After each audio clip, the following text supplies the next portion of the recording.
Presenting the award is PMPC Assistant Treasurer John Fontanilla.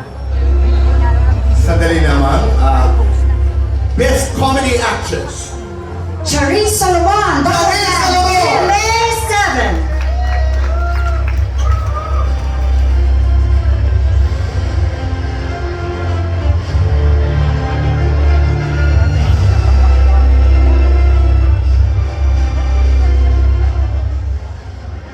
Ganda po nung sinabi ninyo.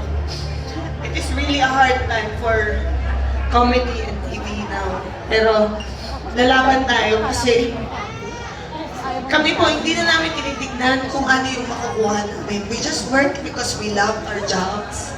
We work for our families. It makes us happy to make people happy. And that's what we need right now in the world. Una sa lahat, gusto ko po pasalamatan sa si Lord and PMPC. Maraming salamat po. Ito dyan, siya po nakadiscover sa akin. Siya pa po nang una akong bina sa showbiz. Hindi ko po yan makakalimutan. And Tatay Romel Gacho, na nagpumilit po sa akin sa Bubble Gang kasi ayaw po nila sa akin. Dati. Lalo na si Direk Cosme. Pero ngayon love na niya ako. Si Direk Oros, Malangit Nawa, sila po nagturo sa akin ng tinatawag na situational comedy. And syempre, nandyan din ang number one mentor ko, basher, critic, si Kuya Bitoy, and syempre si Contis.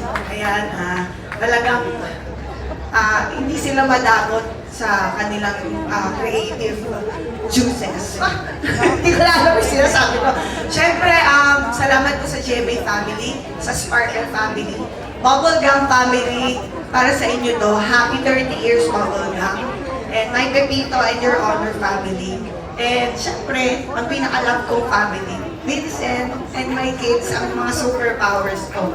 So, thank you so much again, PMPC. Mabuhay po ang telebisyong Pilipino. Mabuhay po kayo, PMPC.